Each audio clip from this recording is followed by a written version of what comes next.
This is the Misdirected Mark Podcast, a podcast about gaming, game mastering, and entertaining you, our listeners.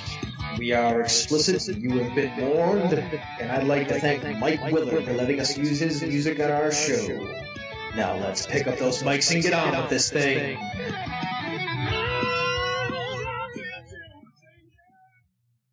Yeah, so I'm thinking Marvel Universe, but we're all playing the MCU Avengers stuck in the 616 universe. That should be some fun combinations.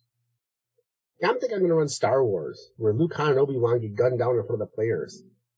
Then the PCs have to grab the droids, steal the Falcon, and then go get rescued by Leia. Interesting. I think I'm going to do a Star Trek game set during the rebuilding after the Dominion Wars. You'll have your own ship, and you'll be like in the Delta Quadrant trying to broker peace with the Jem'Hadar forces, who now like find themselves kind of leaderless and at odds with each other because the white is running out. Yeah, I think all those will be fun, but no matter what, the fans are going to be confused. Probably. And with that, welcome to the 427th episode of the Misdirected Mark Podcast. Tonight, we unpack running and playing RPGs and established IPs, from movies to books to comics, and even published RPG properties. Along the way, we'll take your suggestions, comments, examples from the chat room for life before jumping into the after show. But first, my name is Jerry. My name is Phil. And I am Old Man Logan. Good evening and welcome to the show. All right, as is the usual course during the COVID times, we are doing a temperature check before we enter the house. Phil, how you feeling? Physically, I feel fine. Could probably use a little more sleep. Probably. I don't even want to get into it, but as we were joking before the show, my watch app is making fun of me for my lack of sleep. But I feel fine physically. Mentally, yeah, I'm actually okay. I don't know if I recovered enough during the weekend, or I don't know. Whatever it is, I'm feeling okay. So I'm like a solid okay right now on both fronts. Jer, how about you? I'm doing pretty good. The up and down weather here in Buffalo, we've got temperatures that are these days when it goes below freezing, above freezing, below freezing. That's what happened with my allergies. But aside from that, I'm pretty good. As I mentioned on our Slack room, last night I took a couple of meds, and my neck was starting to help me sleep. So I woke up this morning and I was logy as hell. But I thought I'd be one of those days I'd be pounding 5-hour energy all day. But once I got to work, I was fine and had a really good day at work and a lot of things done. So I'm feeling kind of pepped up right now. Bob? Awesome. So, physically, I feel great. I've been getting really good sleep the last few nights. Shut up. Nothing's, yeah. Just because you don't sleep doesn't mean the rest of us can't. Yeah, physically, I feel great. Mentally, I am running the gauntlet. I am under COVID quarantine. My housemate has confirmed COVID. We have been in quarantine lockdown since Friday. We're on day 5. And, I'm like, moving about my house, like trying to, like ninja my way around this fucking virus to make sure I don't get it. She spends all her time upstairs. When she has to come downstairs, she wears her mask. When she comes downstairs, I put my mask on. So I've usually got it around my neck ready to go. And I'm spending more time in my room so that we're making sure we're separating good. But it's like, I'm like, I need to get through this quarantine period. And you're like halfway there, right? That's like a 10-day or 14. 14 for her, 10 for me. Is that accurate? She's got it. Unless you show some sort of positive. Unless I show some kind of signs, yeah. I will remind you that driving in your car is still technically quarantine. Yes, it is. Like if you just need to get out of the room. Away, yeah. Yeah. The other thing that I did all day today, because it was nice and sunny out, was I went out into the driveway in the back and wandered around the driveway in the sun, got some fresh air and some sunshine. Here's my recommendation for you. Tomorrow's going to be like a high of 60 degrees. Oh, yeah. I say you get on the highway, window down, Boston More Than a Feeling, turned up loud, and just, like go, like hit Hamburg, and then just like bounce back and come straight back home. Like just get out, a little fresh air, some drive-in, a little change of scenery, like just, out of the room without putting anyone in danger, because you won't actually be out or interacting with anyone. Yeah, that is actually an excellent idea that I will most likely do. Actually, I recommend the Boston. Yes. Crank Boston's greatest hits, because 4-play long time will get you cranked up too. Boston is always good. I'm a huge fan. And we'll talk about that a little bit when we get into yes, our we one will. thing, which is next. So, hey, one thing. I finished up Legend of Korra today. How did you like the ending? What an ending. I don't know anything about the show, but I've heard many good things about the ending. That was a hell of an ending. And now I'm super looking forward to what they're going to bring when they do the new series and the new movies that they're going to do.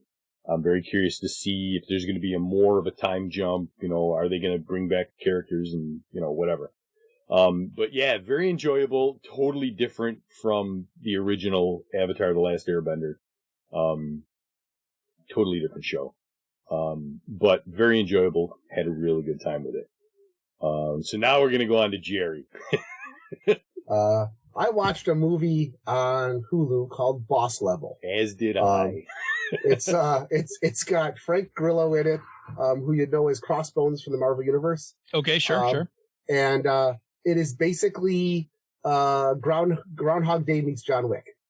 Guy wakes up every day, and immediately a bunch of assassins are trying to kill him. Oh, all right. I think I've seen previews for this. Yeah. The only downside is it also has Mel Gibson in it, but he gets killed a lot. I definitely have seen previews for this. Yeah. Okay, but he's a minor character. But it's basically about a guy who wakes up every day and gets killed by about 12:47 every day, if not before, and doesn't really know why. But because they keep killing him day after day, he keeps getting better and better at surviving and knowing when to duck in that. And he doesn't, as the movie goes on, he first kind of gives up, like he's got no reason to not just go do this every day. He doesn't know how to stop it. And then he gets a reason to change what's going on, so he gets to do other things during the day instead of just get killed. And then he gets a reason to try to save the people he loves. And so it starts out with him just kind of surviving, and then kind of doing some cool stuff with his life, and then finally realizing if he plays this right, he can save the world. And it's just awesome. But they use 4 plays long time very, very well. Yeah. Multiple.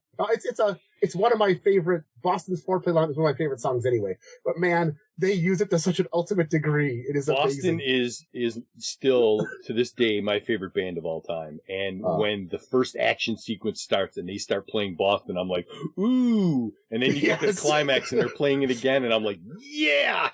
Oh yeah, it is amazing. It is fun. I mean, it's an action comedy. So I mean, you're gonna expect it's gonna be a little absurd. Yeah. It doesn't make you suspend your disbelief too far. It's not crazy. It's not chaotic. It's not chaotic. Not understandable. But it's fun. Yeah. But yeah, if you enjoy action movies, if you enjoy action comedies, if you enjoy the time travel, how am I going to use time travel to make my or whatever you want to call end this time loop to make my life better thing? It's really neat. And it's just fun. I'll probably watch it again. I mean, it's got some good stuff. It was a fun movie. It was very entertaining. Yeah. So that was me. Phil, what's your one thing that gave you life this week? Yeah, surprisingly, my one thing that gave me life this week was graphic design. Yeah. I went on a graphic design bender in Infinity Designer this week to get stuff together for my 2 new games. I'm launching 2 home campaigns. So I've got a campaign about to kick off in iHunt, and I've got a campaign kicking off in the Sprawl, and I wanted assets for Roll20, and I was like, I think I'm just going to go make some. And I made this kind of cool, playmat for iHunt with some Post-it notes on this tabletop, so that we can quickly just throw text boxes onto them to make aspects. And I also took the background and scuffed it up with a coffee stain, a blood stain, some claw marks, right? I made a banner for the iHunt game because our game's in Philly. So the official title of our campaign is Getting Gritty in Philly. right? Because gritty. So I did all that. And then we have a coffee shop. In our session 0, we defined this coffee shop that's this kind of really like socialist / communist coffee shop called No Middle Grounds. And I was like, I'm on a roll today. I think I'm just gonna I want to make a poster for this place. So I quick did a crash course in Soviet propaganda posters to kind of get the color palette and the kind of general look. And so I made the poster for No Middle Grounds. Came on. And that would have been good enough. But then on Sunday, I was like, for the sprawl, I had already made a page for doing the mission stuff. But I was like, now that we've defined all the corporations, it would be really cool if all our corporations had logos. So I was like, all right, let's get some free fonts. Let's get some free vector art. No, I'm not using any of this stuff commercially. Yeah. So let me just grab a bunch of free stuff. And I made the 6 corporate logos for the 6 corporations that we created. All of them different color schemes, different fonts, all that stuff. Because one of the things in the sprawl is you have a page where you track the countdown clocks for all of those corporations. And now all of our countdown clocks have these, will have these cool logos that go with them. Mm-hmm. And it was fun. And Affinity's great. Yes. You just stop paying Adobe. I don't know any other way to say this. Yeah. Stop paying Adobe. Affinity's just fine. I was able to do everything I needed to do. Occasionally I had to quick Google something to figure out how do you do it and how do you do this in Infinity. But even when I found it, it was super easy to do. I actually even like how Affinity handles layers better than how Adobe handles layers. It's really slick. It's great. It is, what you call it? It was totally enjoyable, and it was a great way to kind of, to continue to learn, Affinity, because the best way to learn those programs is actually just to get in there and do something with them. So spending a weekend making art assets for my campaigns was really fun. I also, no, you know what? I'll save it for the community thing. I'll save that for the community thing. I did some research for our, iHunt game, and that was also enjoyable, but I'll save it for the end. We can roll on into announcements. I'll hit them. I'll hit the first 2 announcements. First announcement is tonight. If you are listening live, tonight, we kick off our Voyager watch party with the 2-part pilot episode Caretaker. The watch list is already posted on the forums. So as a reminder, you do not need to be a patron to access the forums. The forums are available to everyone. The watch list is in there for week 1. We're doing this just like we've done TNG and DS9. So we every Tuesday night at 11:30 p.m. Eastern, we watch 2 episodes together. And then for the rest of the week, you just watch the other curated episodes.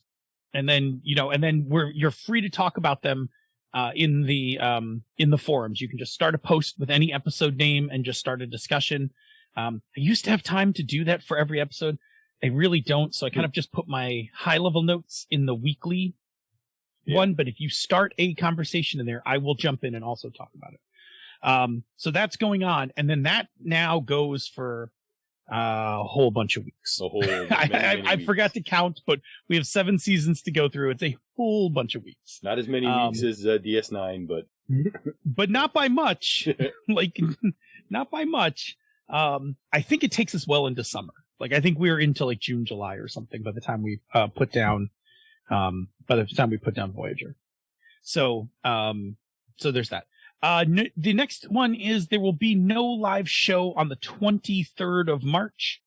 I am getting my second COVID shot the day before on the 22nd of March, and there's just no knowing with the COVID shot how I'm going to be.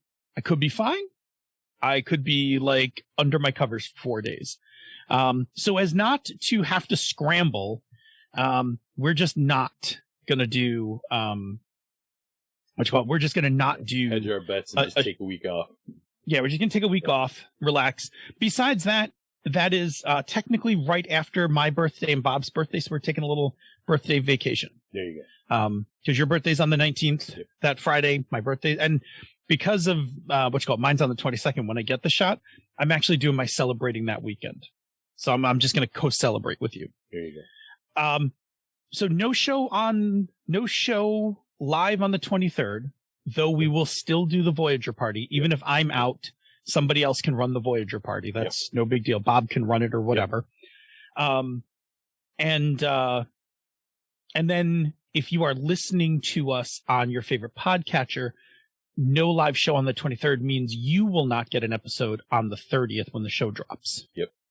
So, just so that you're aware of the timings, because we lag a week. Yep. If you are a podcast listener, not a Twitch listener. Yeah. Jer, what do you got? All right. Last thing is Pandora Total Destruction. The Kickstarter begins on March 16th. This is from a Slack member. It's going to be from Broken Ruler Games, and it is a game where you are playing characters with super destructive superpowers, basically ostracized by the world because of how damaging your abilities are, who then have to come out of like boot camp to help save the world from an alien invasion. Several cities have already been destroyed because of supers whose powers have gone out of control. And by out of control, I mean we're doing a playtest right now with the creator, and it's things like one of the characters can just point at something and cause all of the electrons to lose their negative charge, which causes them to instantly disrupt. Total protonic reversal? Yeah. My character can control metal. So I can pull metal from things and make other things. The problem is that when I do that, things get destroyed. So and I'm not super controlled with it. So if I need to make a shield, it's just going to draw the nearest metal, which might be the rebar in the building behind me. By the way, you have avoided saying who the creator of this game is. Warden. Yes, it's our very own Todd Crapper. Thank you. Yes. I could not remember the name. Thank you for saving me there. I was see. This is the problem when you know everybody by their online names and not their real names. I mean, it's good. Look, I love plugging Kickstarters, but when it's I agree. When it's family, Yeah. I was hoping one of you guys would jump in there at the last minute and save me on that one. We wouldn't let you hang there. Very own Todd Crapper. Yes, the word. Yes, but we've done a lot. So it's going to drop. If you're listening to this on podcasts, on podcatchers, it drops today. If you're listening to this live, then you have to wait till future time to come. But it's been a lot of fun. It's got a very simple game mechanic. Not a lot of dice. You can probably put your character on a 3x5 card. Sweet. And a lot of your it's all success with complication, failure with complication mechanics. The only thing is, of course, this is one of those games where complications, while they might not do things to you, complications also often have massive collateral damage. Yeah. I like it even more. You might succeed but level a city block, and which I think is super fitting for the. It is. It's a lot of fun. It's and part of your characters are obviously you're trying not to do that stuff most of the time. It's been a lot of fun. Cool. It's we've been playing it on Discord, and it's definitely a slightly grittier setting because even your allies don't like you except for the heroes. So it's fun. So that's gonna be coming up. So that brings us to the end of that one. Next. All right, time for the feature segment, and you know what that means, Phil. Oh yes, I do. And here we go. Workshop, you're playing in the IPs. You're going to play a game, but no, wait, you're doing it different. Are you doing it wrong? Are you doing it right? How are you ever going to make this campaign with this IP work? We're going to tell you here in the workshop. Oh, yeah, and don't suck. So, last week we started talking about ways to play and establish IPs, and it piqued my curiosity. But this topic is far from new. Countless people have talked about it, given advice about it before. But tonight, we're going to take a look at it from the Misdirected Mark perspective. We're going to look at what makes an established IP what it is, why they're fun to run games in, and the pitfalls they can create. And lastly, we're going to talk about just how to get the most fun out of them. But as a quick note, this topic is so big that we're not going to have time for a roundtable tonight. So our format's going to be a little different. We're still going to take a break and check with the chat room as we go, but you won't have our three big questions at the end. Also, this topic got big enough that we're only going to focus on established IPs that existed before they were RPGs. Even though things like The Forgotten Realms, Dragonlance's Kryn, Pathfinder's Galorian are all excellent IPs, they work slightly differently, and they're going to be a discussion for another time. Yeah, so, seriously, when I started writing the episode, like it ballooned up really quickly. Like I was like writing and writing, and I like finally looked at like the page count of the show notes, and I was like, oh man, we gotta I gotta move the break into the middle of these notes, like, and we gotta stay tight. Yeah. With that being the said, bosses will be mad. We're going to be like, hey, Phil, what's an established IP? So I should probably hit this button. Yes. Behold! You are in the presence of Definition Panda. Yeah, let's, we got a lot to cover, so I'm going to try to stay tight on this definition here. We're going to work it backwards, right? So we're going to start with IP, right? Short for intellectual property. Technically defined as a work or invention that is the result of creativity, such as a manuscript or design, to which one has rights and for which one may apply for a patent, copyright, trademark, etc. Okay? The thing is, we've all been exposed to a whole bunch of IPs in our everyday life, right? Just every media that we interact with, books, all of that stuff, are IPs, right? The most, you know, among us here in the geekdom, right? Some of the most massive ones, right? Star Trek, Star Wars, Marvel, things like Firefly, right? Like all of these things. Like, we're all familiar with intellectual properties. In terms of role-playing games, an established IP is a world that we can run a game in. And in the case of many IPs, right? In the case of many of these IPs, they were not created for role-playing games. That's actually going to be our focus tonight, is we're going to talk about IPs that were not created intentionally for role-playing games. So we're going to take somebody's world and we're going to merge it with mechanics to get that role-playing game. And so thus the IP really becomes independent, of the mechanics. So, observe some of the RPGs that are out there that share the same IP. For example, in Star Trek, there's the classic FASA version. There's the Lug version. There's the Cypher Star Trek. There's the 2020 Star Trek. There's even a whole line of GURPS Star Trek books. Yeah. And they're all different mechanics for the same game universe. Under Marvel, there's the famous face-rip Marvel superheroes. There's the card-based Saga system. There's the Marvel Heroic system. Under Lord of the Rings, you've got things like Merp, Middle-earth Role-Playing, Decipher's version, Cubicle 7's update, and Feely's game that's coming out soon, which I'm excited about. Right. So any game world technically qualifies as an intellectual property. So, for example, Phil's world for Hydro Hackers is an IP, as is the game world for every other game that has any sort of setting. Yeah. But we now need to address the first word in that definition, which is established.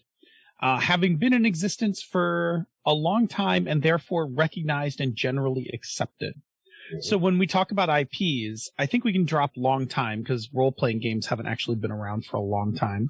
And we can focus more on generally accepted, right? So an established IP is it's an intellectual property that's known to a large number of people, like Marvel, right? Not like Hydro Hackers, right? The Hydro Hackers world is an IP, but it's not really an established IP because it's not really widely known to anyone. Yes, of course. So then that makes up our definition of an IP, right? The intellectual property is going to be like a world, a setting, that kind of thing. And established means like a whole bunch of people know about it, like, and are familiar with it. And then I just got one more definition we got to drop in that's going to come up later in the segment, and that is the word canon, right? The works of a particular author or artist that are recognized as genuine. When we think about established IPs, the things that are canon are the things that we have seen in those IPs. For example, in Star Wars, the established canon is considered the movies and the TV shows and any of the books that have been written after Disney bought Lucasfilms. The expanded universe of books are never Star Wars canon, and while they were canon for the first Star Wars RPG, later Disney dropped almost all of it for the established canon. It's just been picking and choosing from it. Yeah, I think they gave it like a nice little. They gave it like a cute name and like kicked it to the curb. Yeah. Expanded universe is what they called it. Is that what it is? No, they created Legends. Legends, I think, is what. Legends, yeah. Take this and they just picked up the box and put it outside. They were like, "We're done with this." But hey, sorry. They had to do something because there was a lot of stuff and a lot of. There was a lot of stuff. There was a lot of uncomfortable stuff there. That they're picking and choosing the best stuff from. Those of you who watch things like Rebels have seen characters from the EU show up. Even the Mandalorian, some of the stuff in the Mandalorian comes from the expanded universe. And they're doing a good job of picking the things that are useful. And, don't get me wrong. Less squicky. When in Mandalorian they mentioned Thrawn, I was like, oh, okay. All right, good. Yeah, absolutely. Look, don't drop a moon on Chewbacca, but yes, bring Admiral Thrawn. Yeah. All right. And do not read The Courtship of Princess Leia. Just don't. Yeah. So, all right, wrapping it up. Go ahead, Bob. I think we're all comfortable with what an established IP is. But, Jerry, why make a game using an established IP when we can just make our own world? Well, go ahead. Just play it. One thing I've learned, bitch, this game is about motherfucking money. I make that dollar, y'all motherfucking money. That's why. That is from Epic Rap Battles. That is Michael Bay. For those of you listening, that's also the first time Jerry's heard that quote. That's why it was kind of funny. So, with our Ferengi ears on, let's listen to this. Basically, established IPs are established, and that means they have a built-in fan base. There's going to be a built-in audience who's going to want to purchase the game. There's a lot of completionists out there who, if they like something, they want everything about it, so they're going to buy the game just to have it on their shelf, even if they don't play it. And since RPGs in general heat them overlap heavily, the chance that somebody who plays RPGs will also like Star Trek is pretty high. And there's the converse, which is this is also a way for RPG publishers to pull people who are not gamers into RPGs through an IP that they like and play other things. Yeah, so beyond the finances, right? Not to be totally mercenary, right? Beyond the finances, the other reason that publishers like established IPs is that they're also geeks and gamers as well. And so they want to play games in these worlds just like we do. And as designers, they have their own ideas of how to emulate that world with their design, right? So I think to me, I think that, this is one of the cool parts if you're into kind of studying RPGs and RPG design is when you look at an established property and you look at how the designer is interpreting it, right?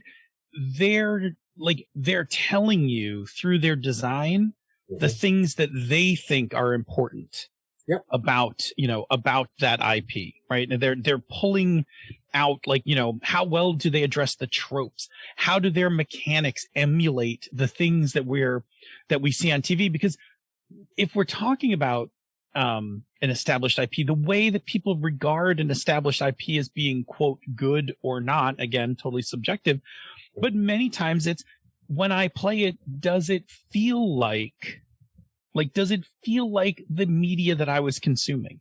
If I'm playing Marvel superheroes, do I feel like I am Captain America? Or, one of my frustrations with D20 Star Wars is that Jedis don't feel like Jedis unless you're playing at a ridiculously high level.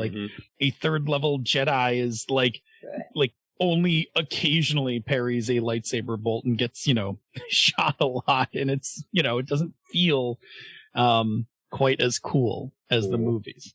So yeah, that's the thing, right? There is a geeky and design part of it. Not to be brutal about the money, but sure, look, everybody wants to land a big IP. That is bank. And that can be part of the fun of it when you're, as a GM or a player, is figure out how to emulate it. Trying to find a game system that does it well. Or just use 5e.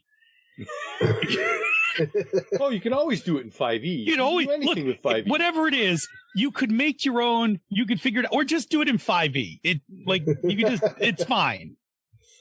Sorry, this coffee's hitting particularly well tonight. Or you can always do it in Fate, because you can do everything in, you can say that about. No, you actually can do that in Fate. You can actually. I know you can with most of them, yes. I'm just saying I share the same argument a lot. Hey, listen, I got parents who will tell you can do it in Savage Worlds, and you can't always do it in Savage Worlds. Oh either. boy, that's the other one, right? Oh, I just Every game system.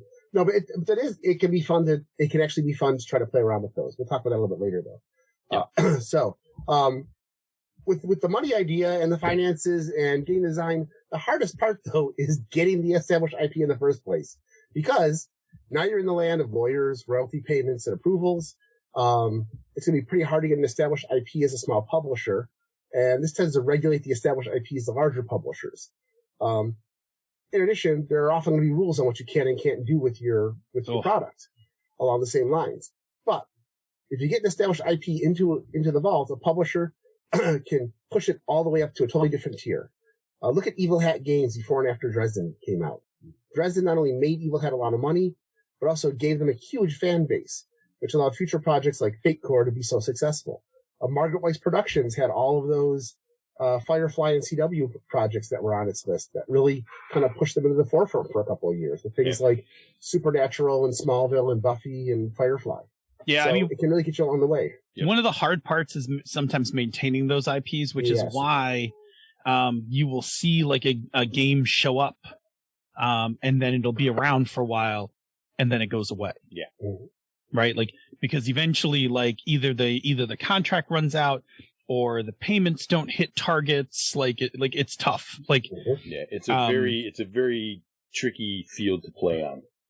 Yeah, I am very much in love with a very obscure IP, and everybody that I've wanted to make a game out of, and people have warned me to just clone it and scrape the serial numbers off it, because it is not worth tangling legally with what it would take to make it into to actually get the IP, because it's not actually that established, it's not that well known, and it would be more of a pain in the ass to manage the license than it would to just kind of file off some serial numbers and make the game myself. Yeah. All right. There's even games like we're getting off script again, guys, and we got to stay tight. Bob's putting the hammer down. Bob, go ahead. I got to drop the hammer because we got a lot of stuff to get through. It's your fault, Phil. Remember that. Yeah. It is totally my fault. So there's an incentive for making an RPG about established IPs, such as TV, comic books, movies. But before we get into GMing the GMing aspects, is there ever a time when a game becomes an established IP itself? Yeah, we're actually starting to see that happen now, right? Like, as games and gaming becomes more and more popular, we're starting to see games become IPs for other games, right? And we're starting to actually see games become IPs for other media, which is also really cool. Yeah. For example, Mass Effect is totally IP.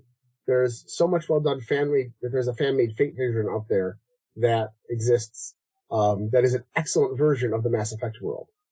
It is also slightly a controversial Fate, a little bit controversial Fate version. Okay, bring that back up in the after show then, because I want to know what's going on. Yeah, So, sure. Yeah. Sure. all right. Things like the board game for Root is the IP for an RPG from Magpie. Mm-hmm. The art tale story in Cyberpunk tabletop role-playing game IP is the basis for a video game. Mm-hmm. The board game Battleship became an odd movie. I was going to say it's a terrible movie, but your opinion may vary. So I'll just say it was an odd movie. It was and so on. Right. Go ahead. I mean, Super Mario Brothers the movie. That's all I'm going to say. So I mean, Battleship says enough, but my mileage is very different. Than I was the one who wrote the word terrible into the Street Fighter killed Raul Julia. I haven't seen enough of the movie to say it was terrible.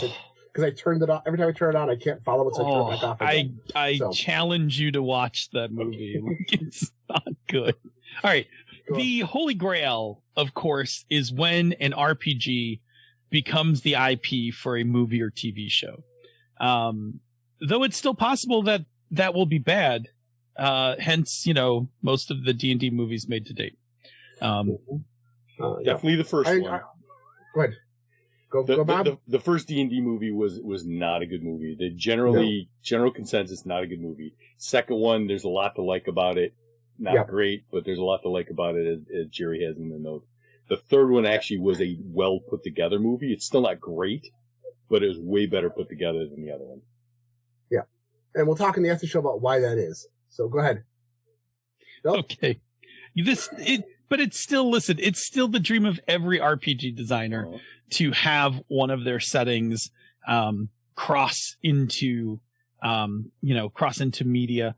I mean, by the way, Netflix or Amazon Prime, if you're listening and you want to hear a pitch about a world where hydropunk Robin Hoods steal water to keep their neighborhoods alive, just call me. Call me. Do you know anybody at Disney? I don't know I don't think I can swing Disney dollars there. All right. So now that we've talked about the publishing and the business side of established IPs, how about we focus on how to use them in your games? Because we are a gaming podcast after all. Am I right? So, Jerry, what is it about established IPs that can make them an enjoyable RPG experience? Well, first of all, there's a number of reasons why. The number one is fantasy fulfillment. It's a pretty useful experience among role players that you're consuming some sort of IP and think, I would love to play in this world. I want to play in John Wick or Star Wars or whatever. Number two, the RPGs are simply a more mature and structured way of playing pretend. And for many of us, especially us Gen Xers who were outside playing through their childhood, we did things like Star Wars or G.I. Joe by acting out the characters. I shot, you missed kind of thing is taken out of the picture with RPGs. And lastly, if you've ever written any sort of fanfic about any established IP, that's really a solo form of fantasy fulfillment. And RPGs let us do that. Absolutely. No judgment on fanfic either. Nope, not at all. Totally fine. All right. So so fantasy fulfillment isn't the only reason why established IPs are enjoyable to play. Here are a couple other reasons. First, shared imaginative space. One of the most challenging parts of an RPG is that so much of the setting exists in our imaginations, and while we all understand it, we don't share one single vision of what it is. But with an established IP, elements of the world exist in visual media, meaning that we don't have to imagine what the Enterprise D or the or the Firefly ship looks like. We've seen them on TV. And that makes it easier to create and easier to establish a shared imaginative space of what things are, what they look like, what they sound like. Yeah, absolutely. Right. I mean, it's so much easier if I can just show you the picture and be like, this is a Klingon bird of prey. The next one is robust worlds. The more established an IP is, the more material exists for it, which means that the GM has a vast resource to pull material from for their games. And conversely, if you're the game publisher, a vast amount of material to turn into supplements, right? Like, do not neglect the idea that these also then become, commercially profitable as well. With more established IPs, there are also non-RPG source books and material that the GM can use in addition to any of the RPG material that the game designer and publisher makes. So, like, take, for instance, the Star Trek technical manuals. I have the Voyager one that just came out recently that is like this unbelievable resource. Now, it's technically about Voyager, but like I plan when I'm running Star Trek later this year, I plan on using the Intrepid class ship. Well, that book's got like cutaway diagrams of like every part of the ship. Like it's fully illustrated. That's all material that I can like pull into the game for when I'm like building my scenarios or, playing, I can show pictures of it. Like, this is what this is how engineering's laid out. That kind of thing. So like, that's huge, right? Like that's not even work that the publisher has to do. That's just other stuff you can grab onto. And then take that one step further. If your IP is so established that there could then become, there are fan created material that goes actually beyond, canon, right? Yeah. So like in Star Trek, there are like all sorts of people who keep making ship designs. Yep. So if you don't want to use one of the known ships like an Intrepid or something like that, there are these PDFs. They're out there on the web, and I forget the actual names of them. They are just literally chock full of just one ship design after another. Now, your mileage may vary because they're fan created, but there's like a lot of good stuff out there. Mm-hmm. Track yards. Yeah, exactly. Like, I mean, and that's enormous. Like, if you're a GM and you're like, boy, like, I need, like, you know, I need inspiration. I need a planet. I need a ship. What, like, boom. And then on top of that, I'll just add as a last piece. Some of these are then organized into wikis, right? Wikipedia. If you're running a Star Wars game, Wikipedia is like your best friend. Yes. And if you're running Star Trek, what is it? Memory Core Alpha is your best friend. Everything you need to know, you can find in those two wikis. So it's a huge resource if you're a GM in terms of what you can pull it. Yep. So the last thing you're going to have is you're going to have some established tropes. Established IPs come with some established tropes, and in some cases, they're the ones who invented these tropes. And this means that the GM and players can draw on these tropes to more easily run and play in the game. It helps to explain why things work and don't work. Why in Star Trek do they never have their photon torpedoes ready to fire when they encounter somebody? There's a trope. There's actually a trope in the show that explains how and why, and helps to keep your game running as to why your players don't constantly just run around shooting everything they see. There's a reason for it. Why do holodecks malfunction? That sort of thing. It's all built in, and so when they happen in the game, they're not being pulled out of left field or make the players think the GM is picking on them. No, everybody's playing to that trope, and it makes it a lot more fun to lean on those tropes and have a good time with it. Yep. I fully planned for my Star Trek RPG that I'm going to have all the players brainstorm all the episode tropes from past Star Treks, including like episode examples, like holodeck malfunction, transporter malfunction, space anomaly that's alive, all of those things, right? Alien that universal translator doesn't work on, right? Like all of those. And I'm just going to make a deck of them like on index cards. And that's how I'm going to pick my adventures. Like, I'm just going to, like, after we finish one, I'm just going to, like, shuffle through the cards, and I'm just going to be like, and the next one is, Mirror Universe episode coming up. Yeah, baby. Right? So, for all the good they are, what are the issues that can cause an established IP not to be as much fun? Yeah, so there's some challenges, right, to running, there's challenges to running established IPs, without a doubt. They're not insurmountable. So we're going to talk about some of these issues. They're not insurmountable, but if the expectations are not set properly for these, like, they can make things less fun for people. And we're going to go through them, and it's going to get, like, we're going to talk about it. It's going to get really subjective here, because some people are going to be like, oh, this is, like, I don't care about that. And other people are going to be like, I'm going to rend my garments if you do that, right? Like, there's a really famous, in the first year of Gnome Stew, there's a really famous article on the website that's called The Star Wars IP Must Die in a Fire, something to that effect. Was it Star Trek or Star Wars? Star Wars, I think. Star Wars. Did I say Star Trek? No, you said Wars, but I couldn't remember. Okay, I think it's Star Wars. We can look it up. Matt Nagley wrote it. But the idea was that it talks about the frustrations of running established IPs with certain people. And it's really not that the IP needs to die. It's really talking about the frustrations that sometimes that crop up. But here we go. We're going to go through some of these challenges. Jerry, what is the first challenge when it comes to an established IP? Determine your canon. As we just mentioned the definitions, there's different definitions of what constitutes canon for the IP. For the Star Wars game, do you want to run in the third trilogy or expanded universe? Do you want to run, back in the prequel series? Do you want to run before or after? What are you pulling out? And if that hurts your head, let's talk about where you'd want to run a Marvel game. And I have my own canon that borrows from several Marvel Earths, and it doesn't really look like any of the existing canons at this time. So just do what you can. The challenge is coming up with an established canon for your game, and then letting people know what it is. It doesn't have to be the entire part of an IP. You can leave certain things out, or you can say we're just not going to talk about this, or it's not going to occur. It can be a subset of that IP. We're only going to deal with this little chunk here.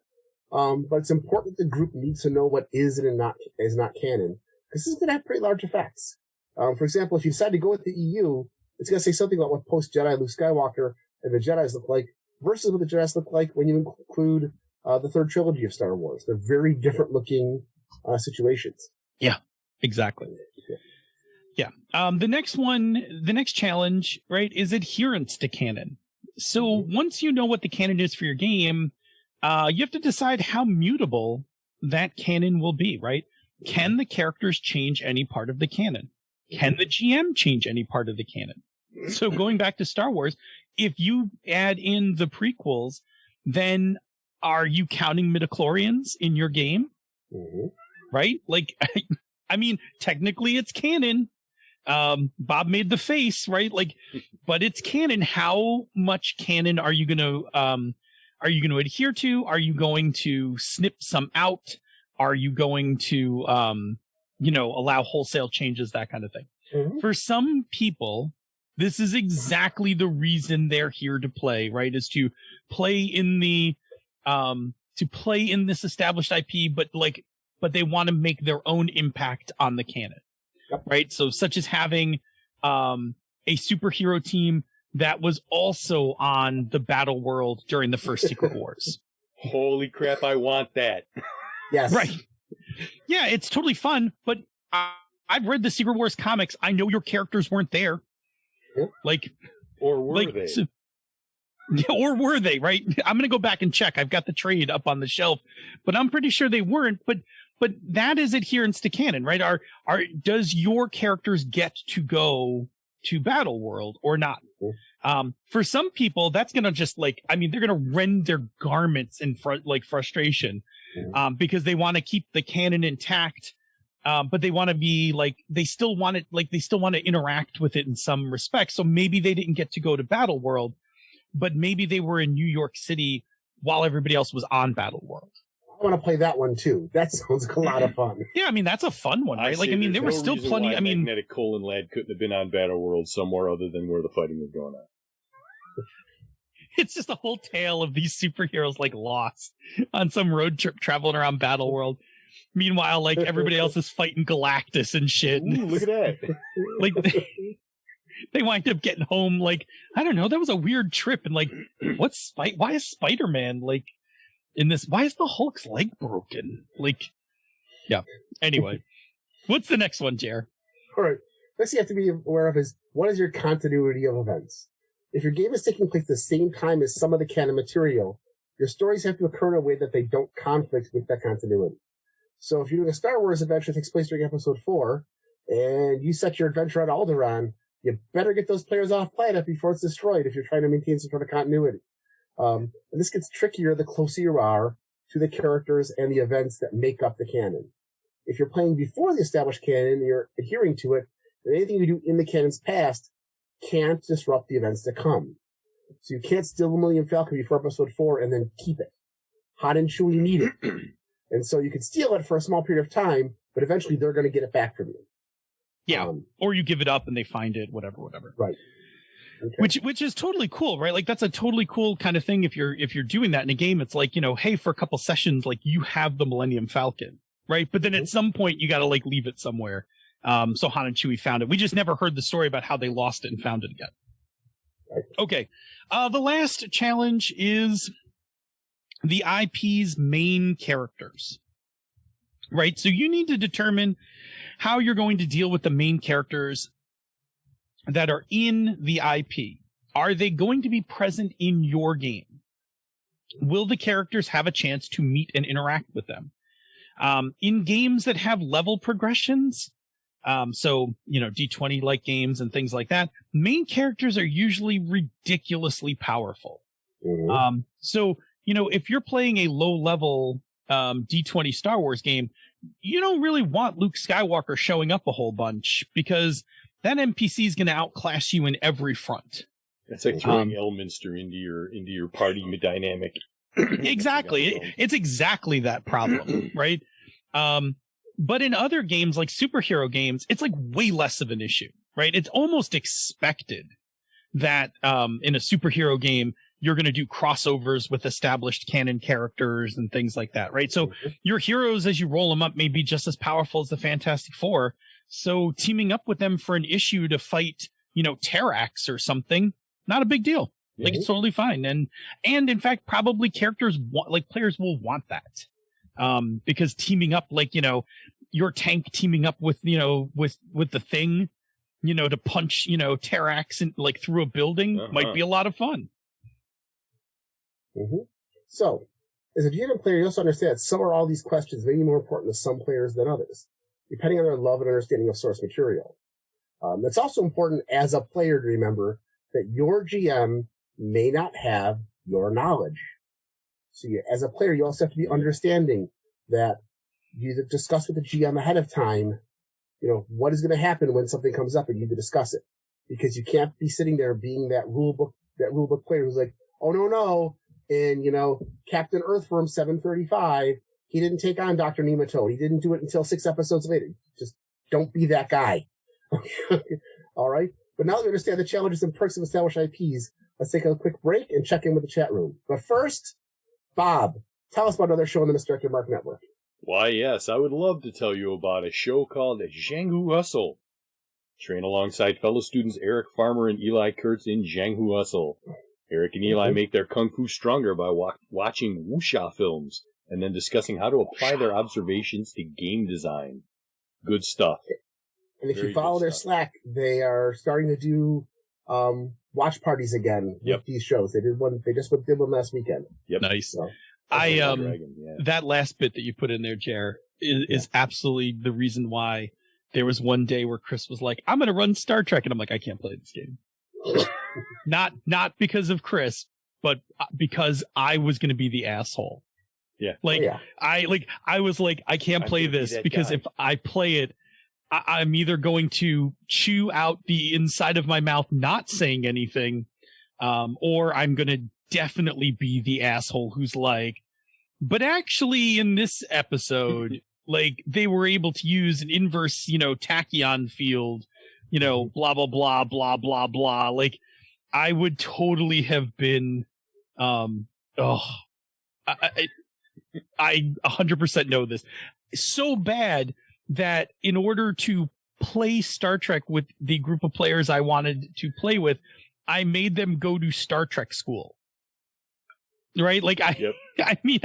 I made people go to Star Trek school because I was like, no, you will play this wrong. Mm-hmm. I need to make sure you understand Star Trek before we play. You must have a baseline level. Yeah, and look, I mean, I don't want to be the asshole, but I think it's important to recognize that I could be, therefore I need to do something about that. Yeah.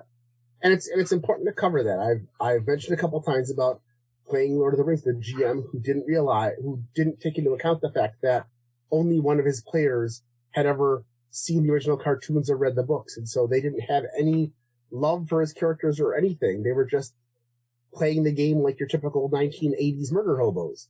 And he was not happy and eventually flipped the table because he hadn't established to us what was important, and it worked both ways.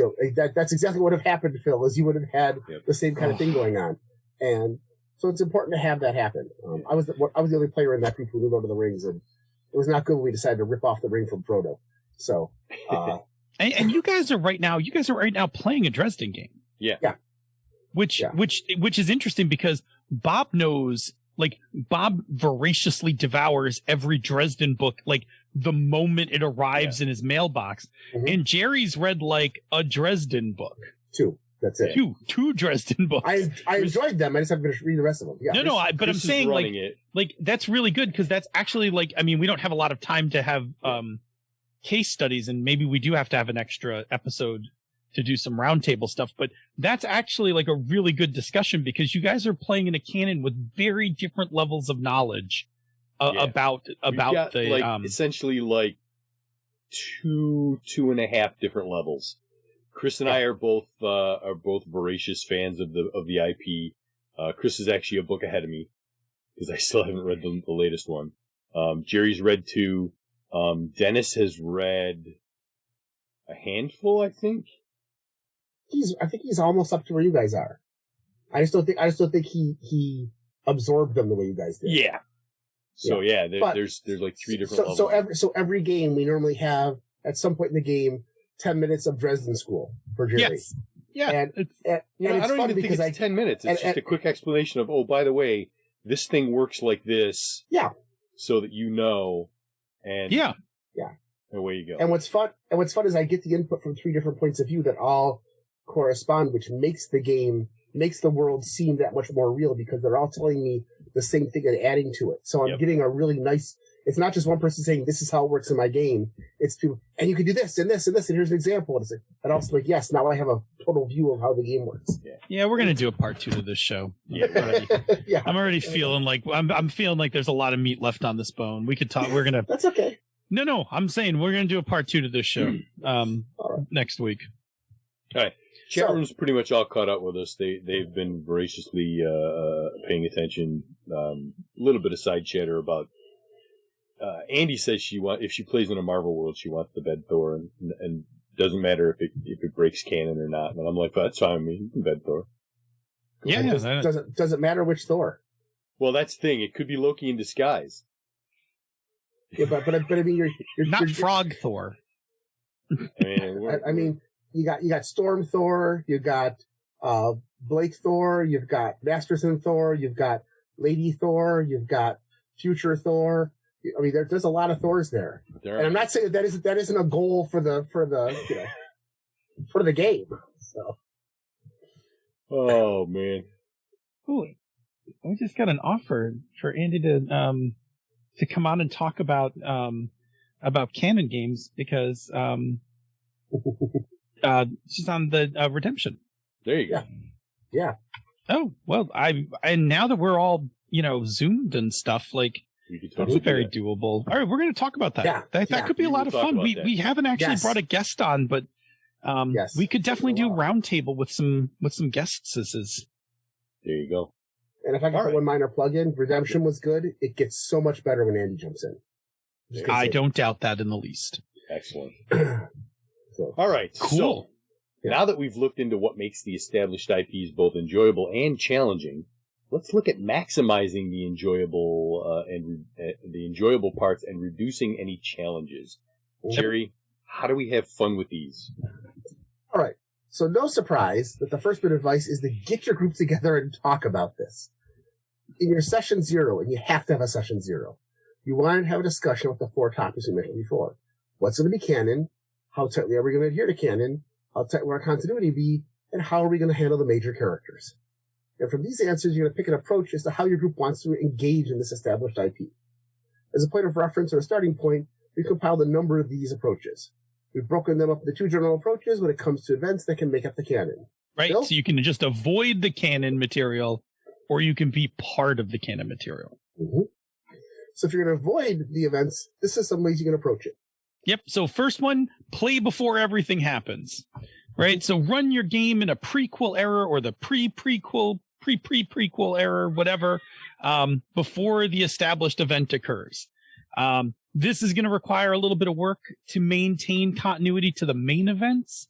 But the further back you start, the less you have to worry about this, right? So like, for instance, you could just have a John Wick game that takes place before John retires, right? We don't really know too much about the world.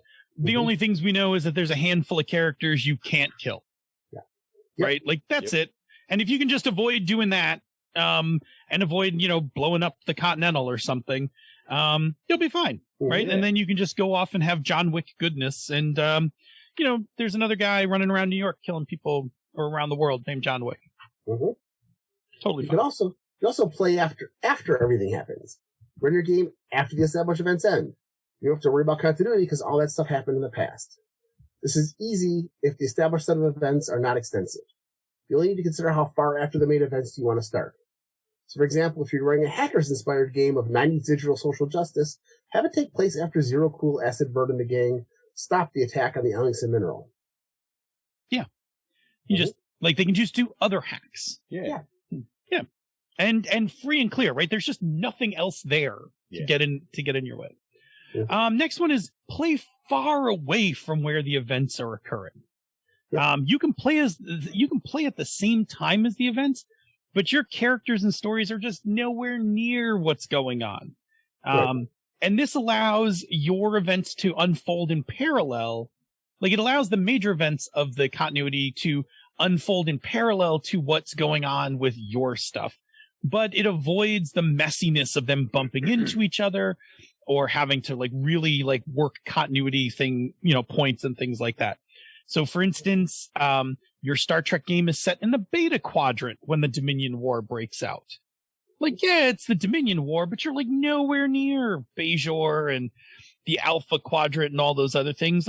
You got your own problems out in the Beta Quadrant, and we can still hear all the stories about the Romulans joining the war and all of that, but you're doing your thing, right? Free and clear. Now, here are some ways you can run your game with your characters in the middle of the established events. So first, do it in the background, right? In this approach, your characters are in some or all of the major events, but the things they're doing are in parallel to the actions of the main characters.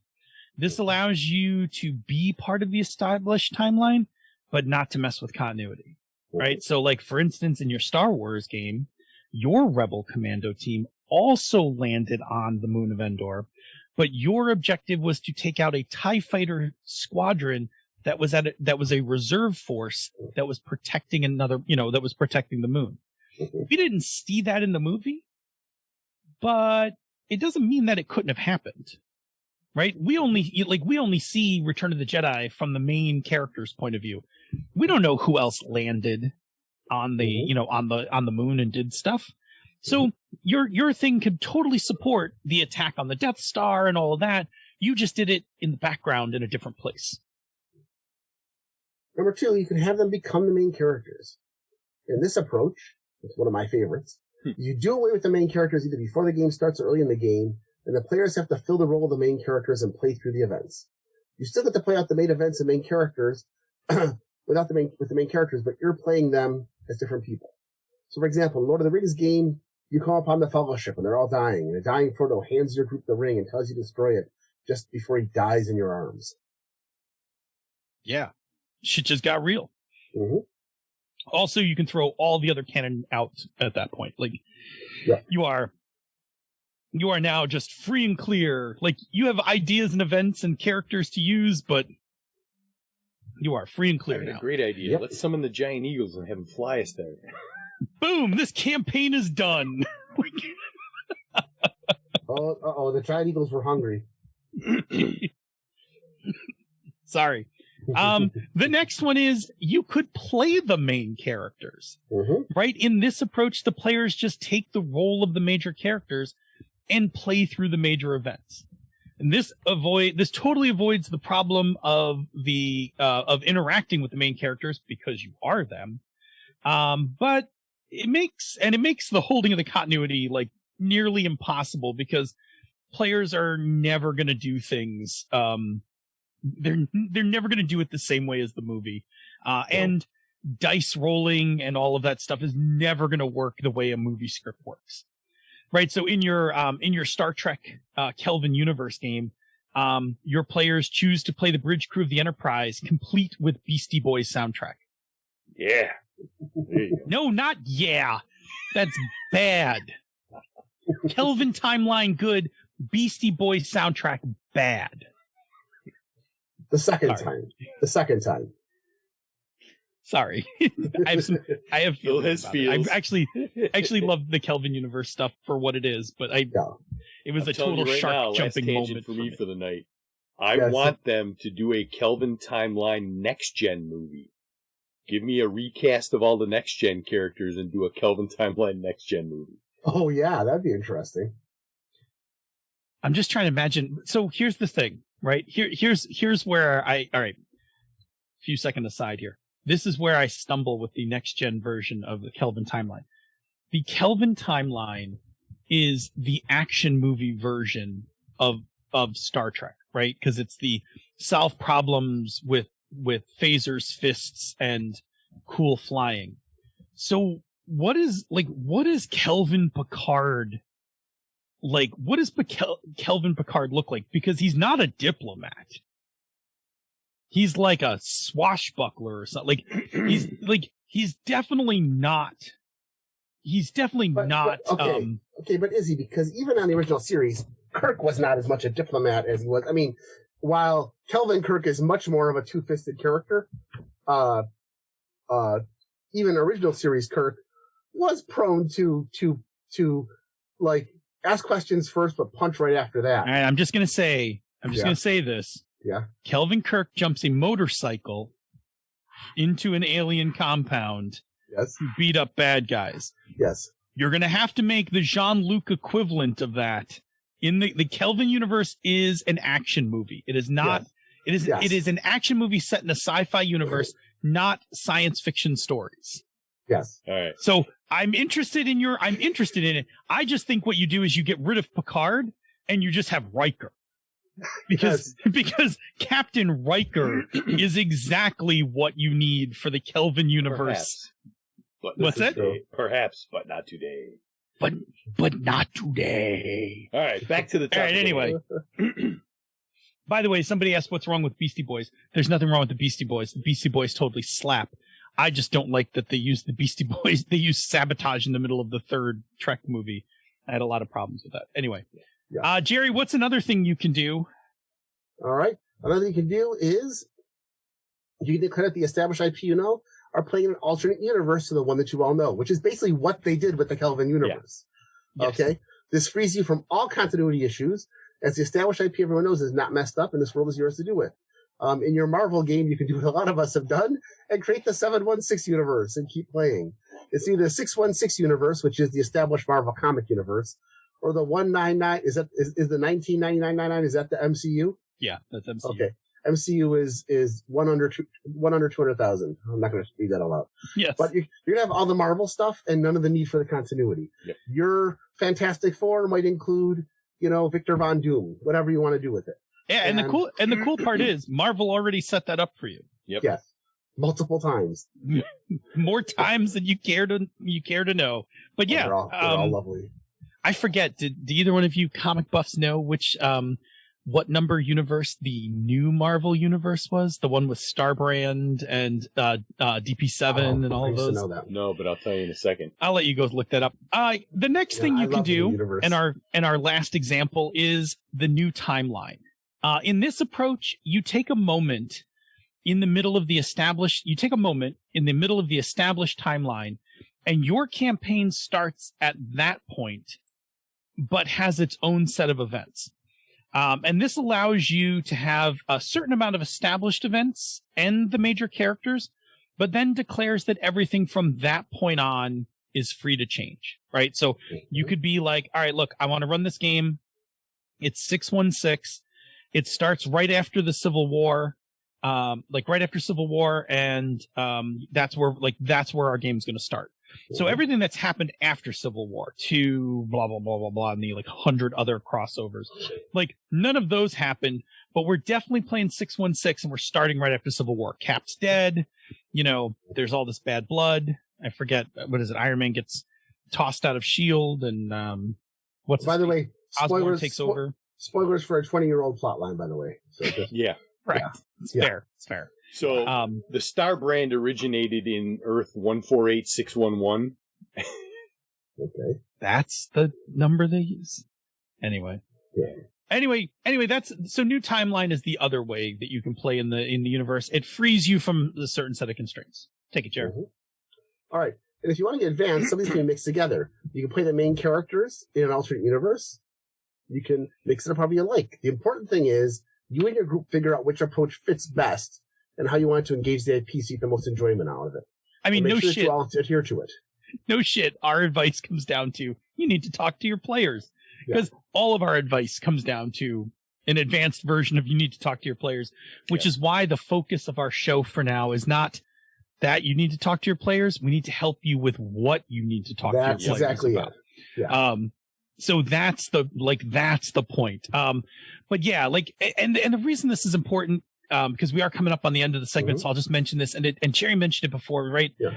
Is people have different feelings about different IPs, Yep. right?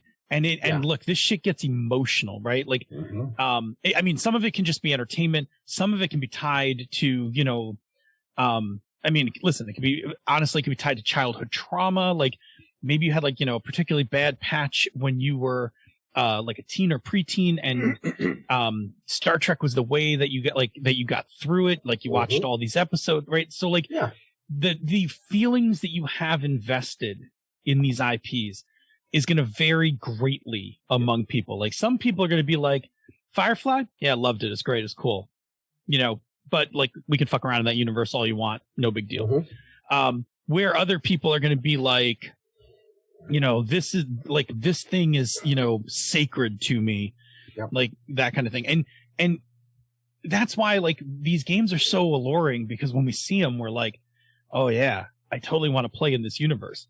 But if you don't like kind of head check where the rest of the group is, you could just be all over the place in terms of expectations. You got one person who like wants to bust up all the canon. You got one person that's like, look, I'm gonna have a showdown with Jane. He makes his character and he's like, you know what? I'm Jane's mortal enemy. Like my goal is to track this motherfucker down for double crossing me and put a bullet in him. Another one's gonna be like, I've got Jane's gun. Yeah. Yes. Yeah. I mean, it's important to say. Years ago, I ran a game, and one of the first players said is he rolled. I was like, "Yeah, I'm Iron Man's lawyer." I'm like, I'm not sure that's going to work for the game. But the other thing that we have to kind of refocus on is remember that when you say I'm going to run a game in X, everybody walking into that table, even if they've all seen the shows with you, has a different idea of what that established IP means. Yes. To them, it's just like saying to somebody, what's your favorite Marvel MCU movie and what's the worst MCU movie? You put 10 people in a room together, you're going to get at least 4 different answers at each of those. And none of them are wrong. And it's actually important to, it's actually a cool tool to understand what somebody likes. Like, again, I'm, talking about my future Star Trek game. But if I said to my players, like, tell me 3 of your favorite Star Trek episodes, and tell me 3 of your least favorite Star Trek episodes, I could tell a lot about what the important parts of the game are going to be, based on your choices. You also have to, I think something we should just mention here, you also have to talk about what was it about the show that you think made for a good show, but might not make for a good game. Yeah. Like, I mean, if you all enjoyed Batman the Animated Series, you might all think, hey, it was a great series. We all loved it a lot. And the episode with Batmite was hilarious, but damn it, I don't ever want to see him in the game. Because that would just make it an annoying game for the players. Yeah. And as long as you know that coming out of it, that might say something. Okay, the GM's like, okay, great. Batmite exists, but don't worry, I'm not going to put him in. Because the rest of the players are like, yeah, we agree. You know, or maybe they're all like, no, we love Batmite. And like, I was only here because I was hoping that that Batmite was going to be my sidekick. Yeah, let's face it. You could sit down and have a discussion and be like, all right, we're going to play a Star Trek game. And you start asking questions of everybody about what they like about Star Trek and what enticed them about doing this thing, da-da-da-da. Exactly. And you could end up where you all like, the science-y space exploration stuff. And that's the important part. And all of a sudden, you're not really playing Star Trek anymore. You're like, let's just play a science-y space exploration game. Yep. And ta-da, so have the conversation because you don't know where you're going to end up. Mm-hmm. Yeah, I mean, I remember there was our shortest lived campaign ever, Bob, was our leverage campaign, which died in session 0. Because I asked everybody to start making their characters, and everybody was familiar with leverage, so they knew all the tropes, but everybody's character was hitter plus something else. And I was like... To be fair, we weren't all hitter as our primary. Right, but it was hitter like, in there. Yeah, it was like, I'm hitter, grifter, I'm hacker, hitter, and it was like, guys, do you want to play something with more combat? Like, I feel like you guys want to kick some ass and shoot some stuff up, and we actually jettisoned the game in session 0 to go play Corporation. Yeah. I remember when Star Wars: Edge of the Empire first came out, the first of the Star Wars Genesis games. Like, everybody's like, I can't wait to play Star Wars. And the first thing, none of you are going to be playing Jedi. Like, it's all about rogues and smugglers and stuff like that. There are no Jedi in the original rules. Some people are like, then I'm not really interested. I want to play a Jedi in Star Wars. And with the first book, you couldn't do that. They got better. That got better. They had supplements for that, which made it possible. Yeah. But it wasn't easy to play a Jedi, and that's what you need to understand, because either as a GM you need to really figure out how to bend the rules, which you can do, or just maybe this isn't the game to play right now. Yep. Totally legitimate, right? Just totally. Yeah. All right. Anyway, we should wrap. Wrap because this is material that easily borders into next week's episode. Yes, we could definitely do it. I guess we know what next week's episode is. Yeah. All right, Bob. So that is our somewhat extensive look at playing in and around established IPs. We hope that the next time you're setting up an established IP as your next game, that some of this advice is going to help you out. And now we will check in one more time with the chat room before we head to the conversation corner. And the chat room is not super prolific tonight as far as questions go, which is cool. You don't have to be. They're engrossed in the topic. So pretty much lots of opinions on favorite this, favorite that, which is always great. Oh yeah, that's fine. I mean, look, favorites are always subjective, right? It's fine. In fact, the thing is, I always want to know your favorite, but I really want to know why it's your favorite. Yes. Because that's the most telling thing. Like, why is Blood Oath your favorite DS9 episode? Or honestly, I think even more telling is, why is this other episode your least favorite episode? Oh, yeah. Tell me what it is about this episode that ruins it for you. Like, that's a huge... whatever. Like, I can't stand it when Barkley does something stupid and everybody has to fix his messes. All right, It's just like when I was in writing back in college, where they said, find somebody who will tell you what they like and what they don't like and why. Not just it's good or it sucks, but why? Because that's really the important part. Go ahead. Andy is correct. Sub Rosa may be the worst TNG. It is a hard competition between Skin of Evil and Sub Rosa, but I can't argue that Sub Rosa is not a terrible episode. It is Dr. Crusher and the Ghost. Yes, Crusher and the Ghost. That's the worst episode. Yeah. Yes. Yeah. Skin of Evil's bad, but Sub Rosa's terrible. So maybe what you need to say then is, besides Sub Rosa and Skin of Evil, what are the 3 worst episodes? Yeah, that's fair. Because I think we can all agree that there are some episodes that are just bad because of the subject matter, and we agree we're not going to have that we're not going to have any of those. We're never going to have a Sub Rosa subplot in any game we run, whether it's Star Trek or not, because we're all responsible gamers. Yeah. So yeah. Oh yeah. I mean, that's the other part. Is like Sub Rosa is like really squicky as well. Yeah. That's the other thing. Yeah. It's bad. It is. It's just horrible. Yeah. Avoid the Barkley Robin Hood. Yeah. I mean, look. Here's the thing about the first Barkley episode, right? Here's the thing. We all know that's what everybody was thinking about the holodeck. Yes. It's just that Barkley gets blamed for being the first person who you get to see into his porn folder, right? Like, there's a lot of Barkley gets bagged on for a lot of kink shaming. Like, like that's his thing. That's what he likes to do in his recreation. Like, I'm not saying it's correct or not, because there's a really weird thing on whether that's consensual, not like, I don't know. It's difficult. Yeah. But yeah, Barkley, we got to look into Barkley's porn folder, and no one else's. Yeah. And, according to Quark, everybody's got one of those. Oh yeah, everybody's got one. Could be Vulcan Love Slave Volume 2. It could be. That's Quark's favorite. Yeah. Yes, but is he but is the Vulcan the slave or the master in that one? That's the question. That is the question. And with that, let's get out of here and get to the conversation corner. That is definitely an after show thing. Where is my conversation? Skedaddle. All right. Yeah. So we made it to the conversation corner. Welcome. Welcome to the conversation corner. All right. So, I will start us off. This was the long game week. So Wednesday night we had Band of Blades, which was, of course, always good. I'll let Jerry talk about that one.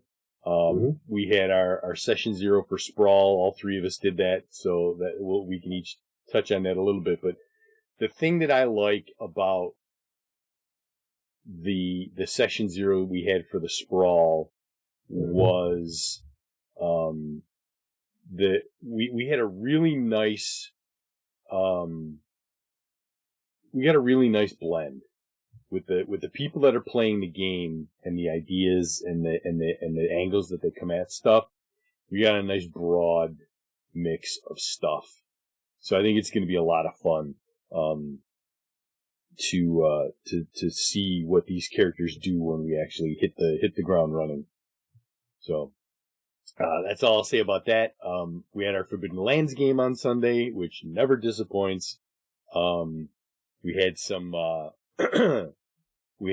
unexpected contact with someone that we didn't think we were going to have contact with, who may or may not be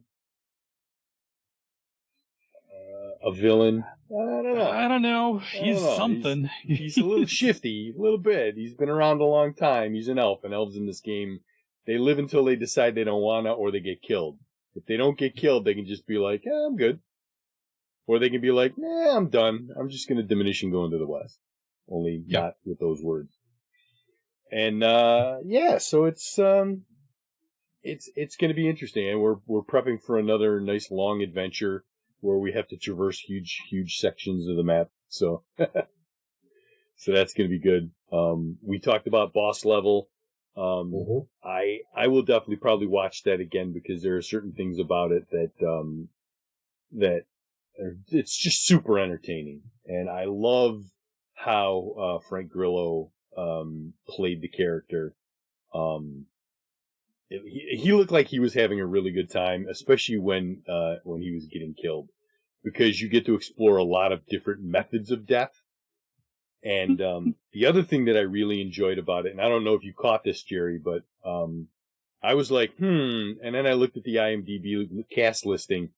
The redneck with the pickup truck, Jerry, you remember him? Yeah, yep. That was Rob Gronkowski, tight end. Really? Current tight end for the Tampa Bay Buccaneers. Really? With the harpoon. The New England Patriots, and unfortunately Western New York native. So watching him die was so gratifying. Especially how he dies. How he dies, yes. Yes, so that's all I'll say about that. I didn't know that. He's the guy with the harpoon. Yeah, that's harpoon guy. Yes. That was fun. Damn, it's got some good stuff in it. Entertaining film. The other thing, go ahead. Yesterday I watched a little ditty called Operation Condor, which is a Jackie Chan bit from 1991 or 92. And so this is a Hong Kong or Chinese production. So there's all the dubbing. So all the voices don't match up. Even when they're English speaking people speaking English, they're still dubbed, which is hysterical. But I forgot how much I enjoy the frantic chaos of Jackie Chan just bouncing around a set. And then the outtakes at the end where they show you how, like, this gag went bad and he hurt himself, or this gag went bad and he took a real punch that he wasn't supposed to take, and he's like rubbing his nose going, ooh, that hurt, you know? Yeah. Oh, I think that is some of the best parts of watching a Jackie Chan movie are both the choreography, which is so intense, right? Like, and then the outtakes, which are like, you were just like, oh my God, I cannot believe he did this. Yeah. A lot of good stuff. And apparently there is according to the IMDb, there is an Operation Condor 2, which is titled, I think, The Armor of God or something like that. And so I'm like, I have got to go watch that because it was an entertaining. I thought this was Armor of God 2, Operation Condor, and I thought that the first one was Armor of God 1. I could be wrong. No, it's Operation Condor, and the second one is Armor of God. Okay. But yeah, it's weird because he's like some kind of an agent. Not spy really, but kind of like he's kind of a cross between Indiana Jones and a spy. Just a little bit of spy. It's an interesting premise, but I'm going to correct you. Armor of God came first. Operation Condor is Armor of God 2. Armor of God 2 is Operation Condor. Yep. Well then, in that case, oh no, okay, they're both known by both. I apologize. We're both right. Well then, apparently they couldn't decide what they wanted to call them, so. Yeah. And then of course, WandaVision wrapped up, and obviously no spoilers because there's a statute of limitations on it, and it's only been a few days. But it was fun. It was a good show, and it left us with some questions, and I'm very much interested in finding out what happens when we roll into the next phase of that storyline, because that's going to go into Doctor Strange in the Multiverse of Madness, and some Spider-Man No Way Home connects up to that in some ways. So there's going to be some interesting stuff. And trailers and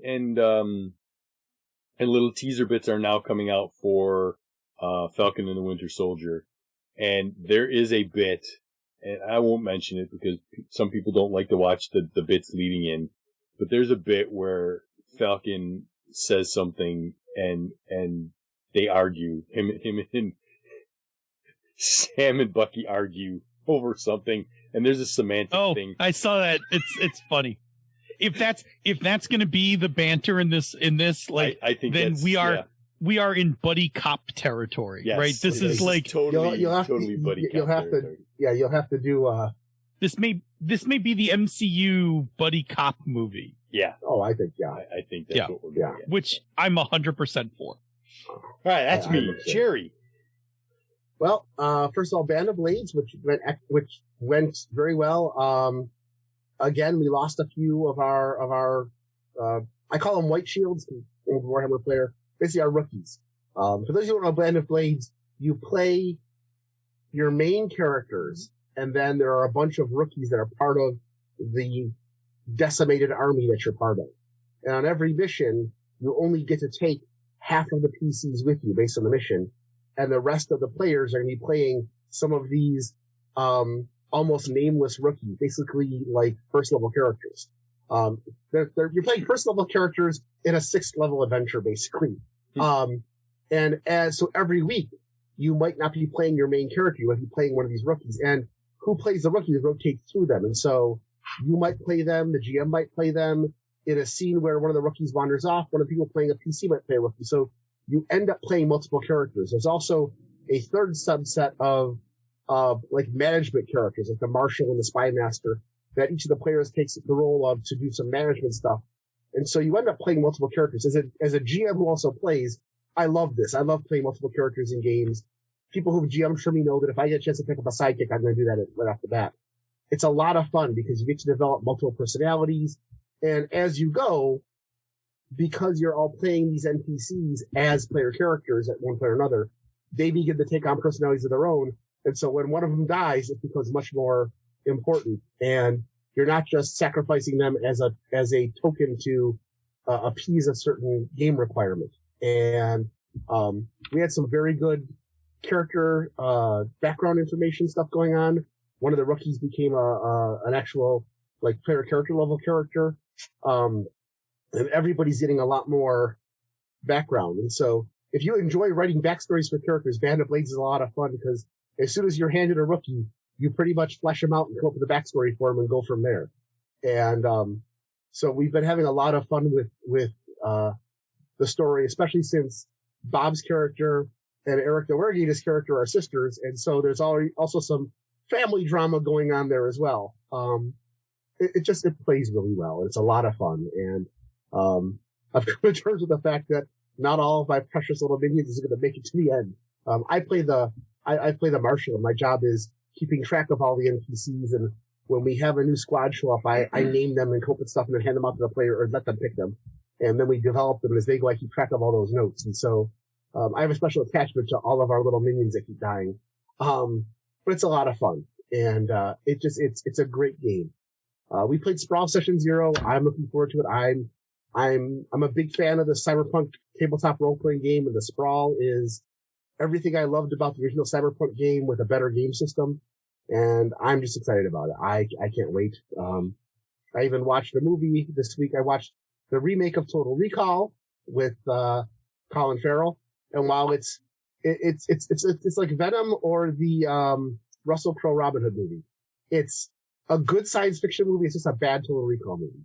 So if you divorce it from the original Total Recall, except for a couple of Easter eggs, it is a fun movie. It's got kind of a slow, odd beginning, and the ending action scene they had a very bad fight choreographer for the last scene.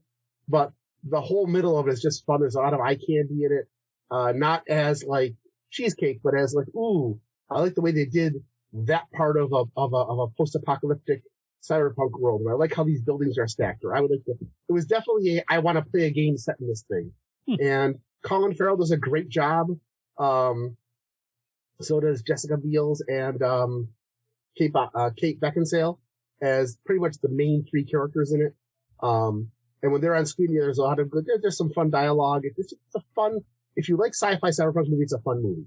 Just walk into it knowing it's not going to be as iconic as the Schwarzenegger Total Recall. Mm-hmm. It's got a lot of CGI effects, but there's some really cool stuff. I've been watching more of How I Met Your Mother because, as I said, I've only seen probably 6 episodes all the way through. Good. So I'm watching from the beginning. It's not a show I can binge watch, though. I've noticed I can watch like 2 episodes and then I'm done with these people for a day or two. I don't want to watch these people because, as we all know, Ted this is a dumpster fire, and especially the early episodes, I'm like, ooh, Ted, you're a horrible person. He's a bit of a stalker. Ted's made some mistakes. Ted gives me a lot of feels because there are certain aspects of Ted that I'm like, oh, he's not a good person.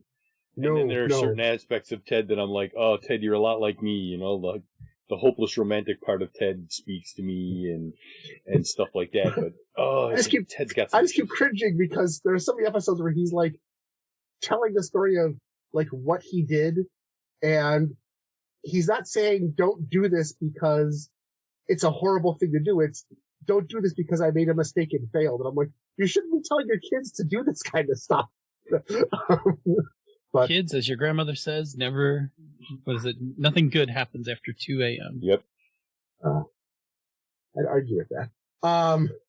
And lastly, of course, WandaVision. I enjoyed WandaVision. I thought it was a great wrap-up.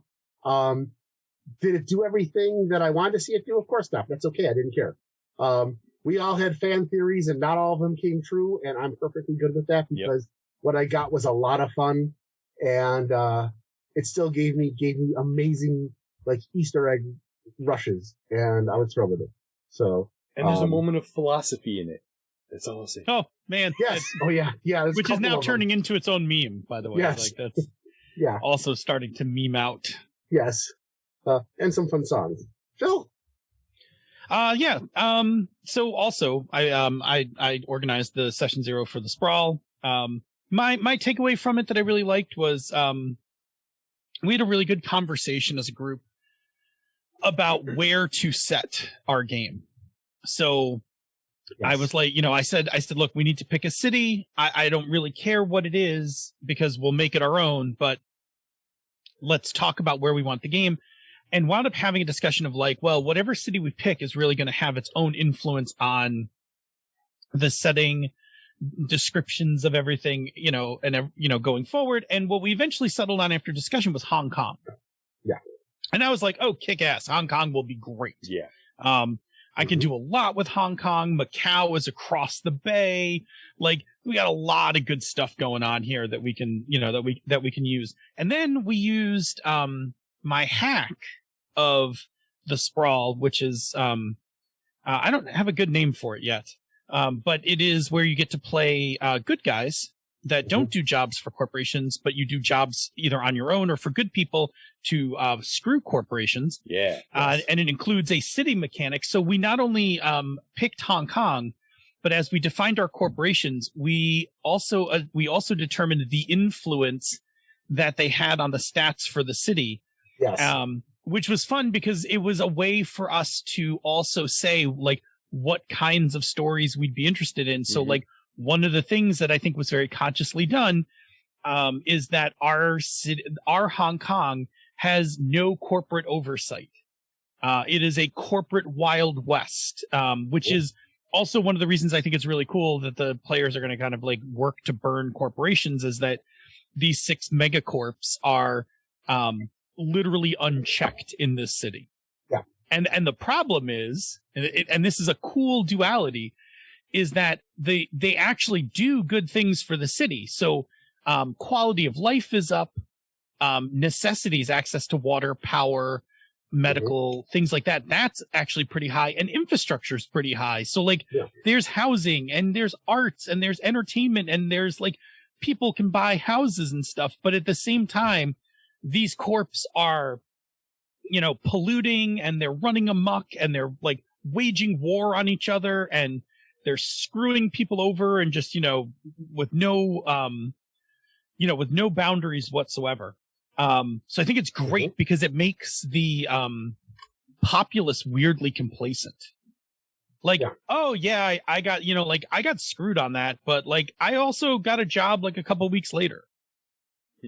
Right? Like, you know, or, you know, oh yeah, that happened, but like I got a check and, for my inconvenience. So it's going to make an interesting environment because you've got these corporations out of control, but the people are kind of like, yeah, but movies, like, you know.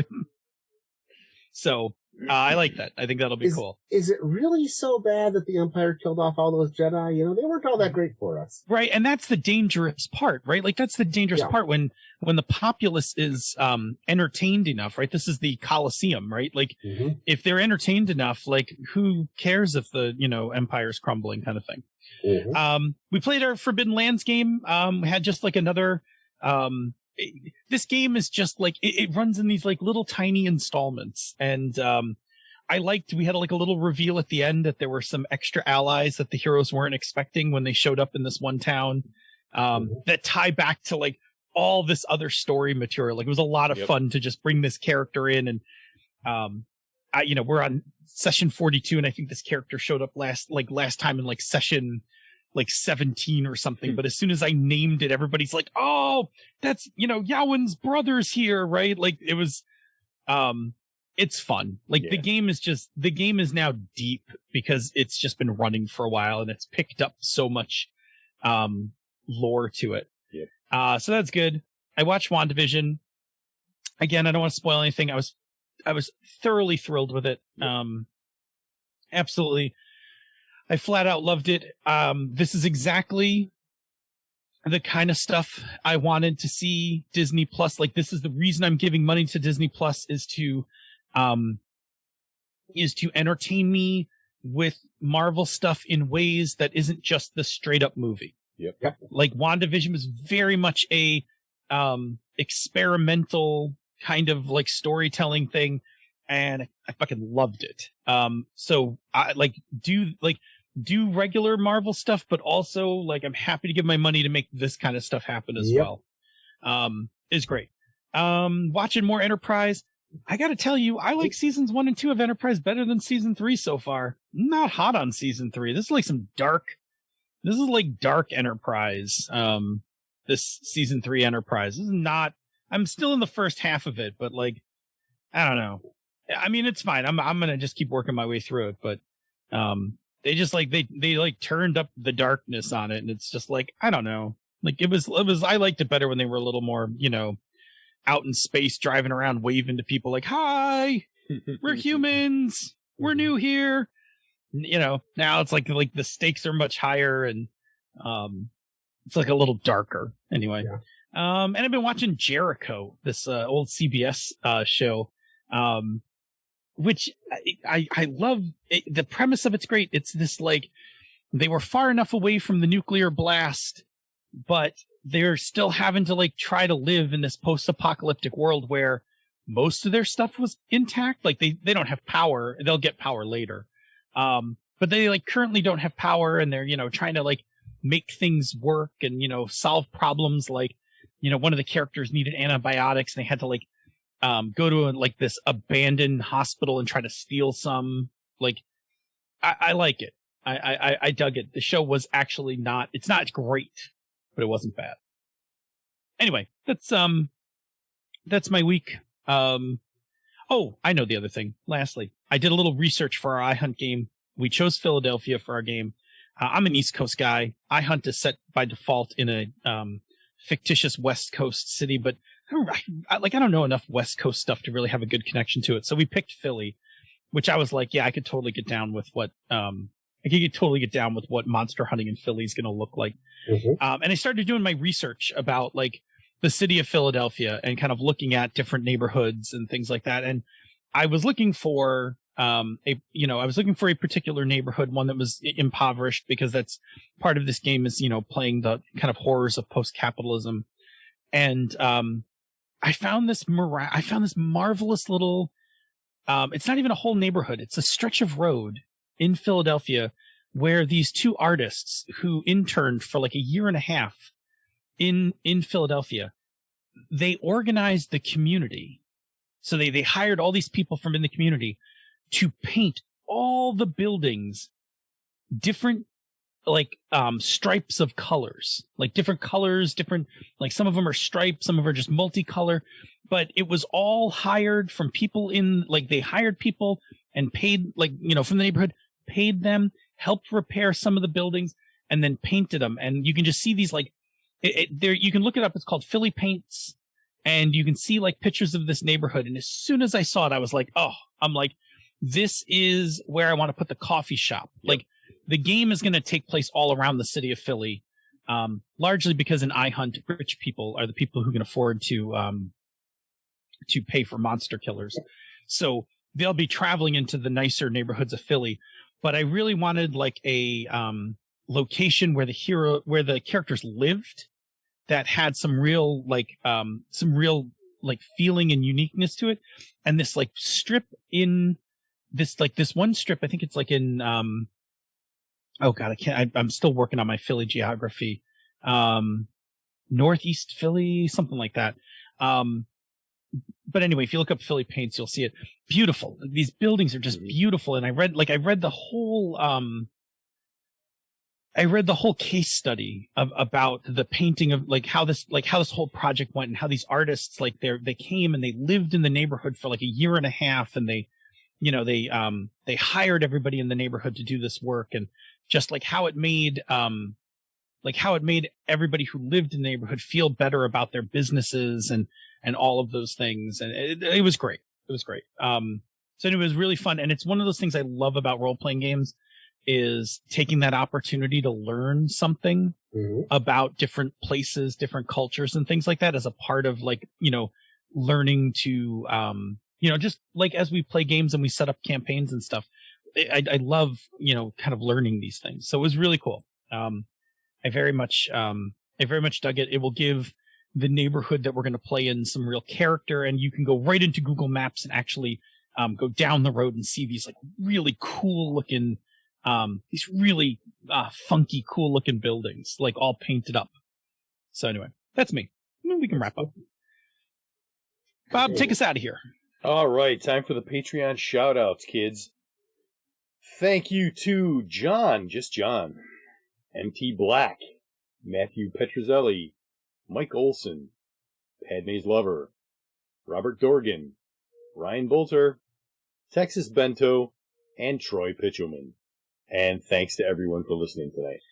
If you are free on Tuesday evenings at 8 p.m. Eastern, 6 p.m. the Queen's Time, come join us live on Twitch, where you can chat with other listeners in the awesome chat room for life and ask us the occasional question. If you cannot make it to the live show, check out our podcast each week wherever you get your podcast. Take a listen to some of the other shows in the Misdirected Mark Network, such as Mastering Dungeons, Bonestone Obsidian, The FM Gamers, Panda's Talking Games, The Gnomecast, John Who Hustle, The Lounge, Bonus Experience, and amazing back episodes of She's a Super Geek. You can and should also check out our sibling podcasts, Tabletop Bellhop, The Knights of the Night, and the always amazing Gaming and BS.